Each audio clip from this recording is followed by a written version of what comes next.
daughter Katie has been found. She's alive. What really happened to her? Say something.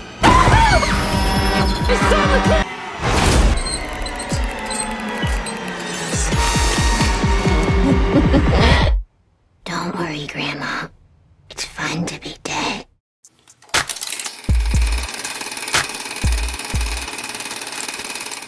What's up, guys? So The Mummy is finally here, directed by Lee Cronin, and I gotta say, just like Evil Dead Rise, this is nothing short of creepy. Before seeing the movie, I actually thought this might be connected to what Lee Winnell has been doing with The Invisible Man and The Wolfman, like maybe another attempt at building a dark universe. But after watching it, it definitely feels like a standalone movie, and it is a Blumhouse production, but honestly, it doesn't feel like it's relying on any shared universe. It's just trying to tell its own story, and for the most part, it succeeds at that. Now, if you've seen Evil Dead Rise, then you already know what you're getting with Cronin, but somehow he pushes it even further here. And what really stood out to me this time is how unapologetic the movie is about putting everyone through it. Not just the adults, the kids too. And that adds a different kind of discomfort, because it makes certain scenes feel way more intense than they normally would. Where this movie really thrives is its body horror. Things like unnatural movement, decaying detail, close-up shots that linger just a little too long. It's the kind of horror that doesn't just scare you, it makes you physically uncomfortable. And what I appreciated is that the movie doesn't fall back on constant jump scares. Instead, it builds tension through silence, camera positioning, and slow and creepy visuals. There are moments where you know something bad is about to happen, and the movie just lets you sit in that feeling. And that's where it's at its strongest. Spoiler alert if you haven't seen the movie yet. There's a scene where they bring Katie home and the mom is cutting her nails.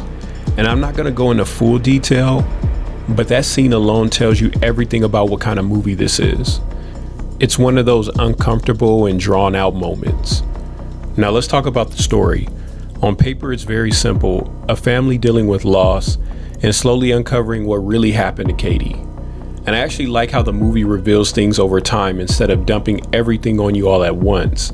It gives you just enough to stay invested, but at the same time, it's not really a mystery. You can pretty much connect the dots early on and figure out where it's headed. So while the journey is engaging, the destination feels kind of predictable.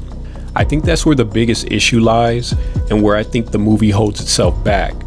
Because the more I watched it, the more it started to feel like a variation of Evil Dead Rise. If you think about it, in Evil Dead Rise, it was family versus possessed mother.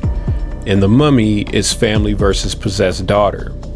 Same emotional core, same type of escalation, same style of horror execution, and again, that's not a bad formula, but for something titled The Mummy, I wanted more of a unique identity, especially when you're dealing with a concept that has so much history behind it. Now the performances, I think the cast did a solid job. The emotional weight of the family dynamic actually lands, especially when it comes to the father. You can feel the grief, the confusion, and the desperation as he starts piecing together everything that's happening.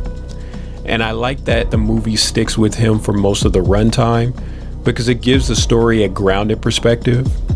As for pacing, it is a solid 2-hour movie, but it didn't really feel like it, and that's because it gets into important moments pretty early. Even when it slows down, it never feels like it completely loses momentum. There's always something building in the background. So overall, Lee Cronin delivers another solid horror film.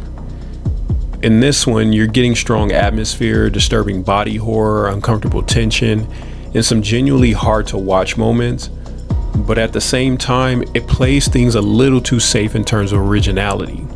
It feels more like an extension of Evil Dead Rise than its own fully realized take on The Mummy. So with all that being said, I'm giving The Mummy a nice guy score of 6 out of 10. What did you guys think of The Mummy? Have you seen it yet? Or are you planning to see it? And out of all the Mummy movies we've gotten over the years, which one is your favorite? Let me know in the comments below. Don't forget to like, comment, and subscribe. Remember, keep believing, keep breathing, And as always, keep pushing peace. I'll catch you guys in the next one.